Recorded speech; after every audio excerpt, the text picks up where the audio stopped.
Hello vinyl community, this is Tommy in North Carolina, and I just want to make a quick video and talk about something that's kind of personal. James Griffiths and Jeff Party, who also have really great channels, so I think you guys should definitely go over and check them out if you haven't already, and see what they have to offer, because there's some really good stuff on there.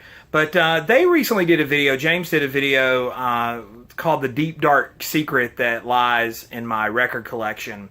And it was a Led Zeppelin record that he had when he was a little kid. It was his dad's record, and he put stickers with labels all over it. And you just have to go see the video. And Jeff Party responded. I unfortunately don't have anything like that. I was a little bit sad because I also defaced my dad's records when I was younger, particularly Beatles albums. I decided to make my own label, and I called it Kid Stuff, and I wrote all over the Apple in marker Kid Stuff, and I marked through song titles and stuff, just what I felt like. And I don't know if I really did anything to the covers, but that record collection of my dad's, unfortunately, has been lost to time and never made its way down through the ages, and who knows where those albums are. They're probably in a trash heap somewhere. But I did want to kind of talk about a record that is kind of special to me and why it's special to me, and kind of give a little detail behind it, a little story behind it. So it's probably one of my most special records that's in my collection, but it's special for nostalgic reasons and a variety of reasons, and I'll show it to you right now. It is the Beatles, 1967 through 1970, the Blue Album. It's a double album hits compilation. If you're not familiar with it, there were two of these. There was a red one called 1962 to 1966, and then there was the follow-up 67 through 70. This covers the later years. It opens with Strawberry Fields Forever, Penny Lane. There's a couple of tracks from Sgt. Pepper, and it's not necessarily, I wouldn't even say it's a hits compilation. There are a few hits on here like Hey Jude and things like that, Get Back, but there's also, it's just a good compilation. And the reason why this album is so special to me is that I knew the Beatles in the early 80s, shortly after John was killed. I was still a young kid, but I was aware because of Paul McCartney, and I was a fan of that, and I knew of the Beatles. And my dad, like I said before, had some Beatles albums, particularly the Hey Jude American album, which was an interesting collection of singles, and it kind of covered a lot of bases. I think it opened with I Should Have Known Better, and it had, Revolution and Hey Jude on it, so it kind of spanned a lot of years. And it was kind of confusing to me as a kid. I didn't know anything about any of that. I just knew the songs. But several years later, I was in 9th grade, and my mom and myself and my sister went to visit one of my mom's oldest friends, Carol. Hi, Carol. In Ardmore, Alabama. It's a little small town on the border of Alabama and Tennessee. And we went up there, and Carol and her husband Kenneth, they were there, and we spent a week at their house. They had a pool in the backyard. It was a summer trip, and we went up, I think, into Nashville. Well, Carol had her old records and a turntable upstairs, and I spent endless amounts of hours listening to this particular collection over and over and over again. And so I could honestly say this is the collection that made me a lifelong Beatles fan, and I just fell in love with everything on this album. I was already a music lover and grew up a fan of music, and there's a lot of music, but this is the album that really just turned me on to the Beatles wholeheartedly. And I listened to this album so much during that trip. And she had other Beatles albums. She had an American Rubber Soul. There was the Rock and Roll collection. And I listened to those kind of to take a break from this one. But I went back to this one. And so I spent a lot of time on that family trip kind of away from everything else that was going on and listening to this.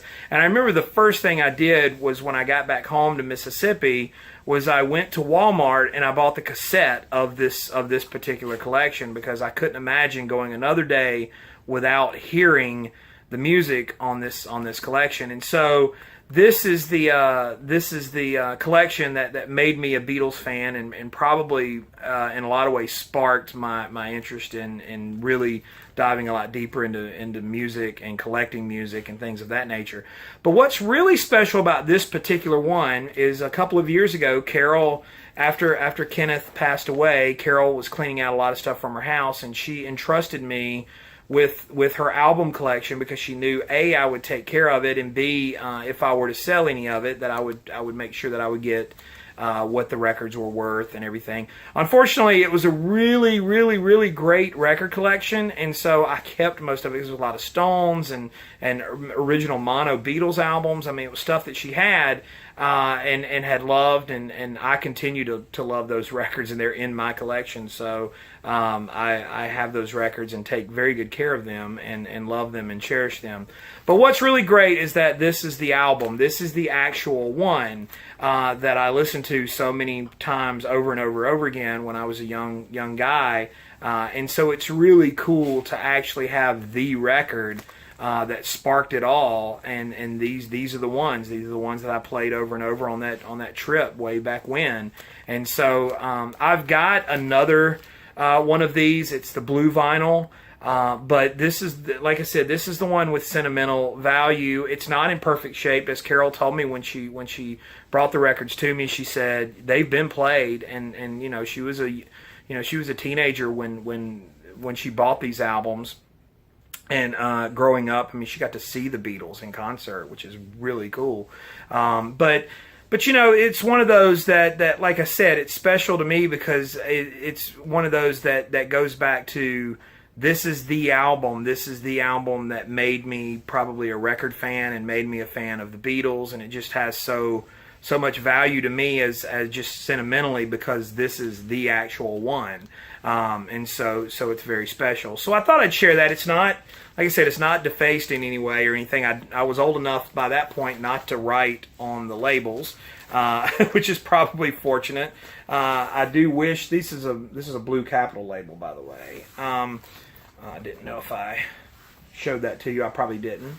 But yeah, I definitely have a lot of memories concerning that one, and I do wish that I still had those records that I defaced so I could show them to you guys, but unfortunately I don't. And so, you know, the Beatles have they sparked that interest in music for me that made me love music and love pop music, and it continues to this day, that love affair. And of course, it's brought me a lot of friends.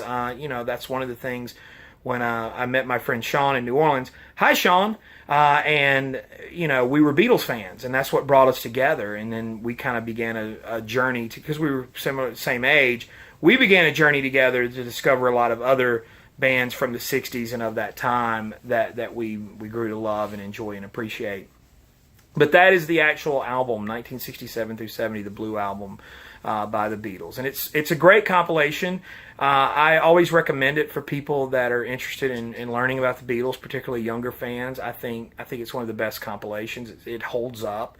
And I think song for song, they're just you're going to hear a lot of great material. And they're not all, like I said, the greatest hits. They're not all the songs you necessarily hear on the radio, but they're well-known songs. They're just, you know, it's just an interesting collection in the way it's put together. And it is put together chronologically, so it's not like it's all over the place, but it's a fantastic compilation. Anyway, so that's one of my prized nostalgic records, and I thought I'd share it with you guys. Comment and like and subscribe all below. Thanks to everyone that's subscribing and commenting. I really do appreciate it. Follow me on Twitter and Instagram. It's Tommy Burton 75, and I post a lot of what I'm listening to on there, so you can keep up with me through there.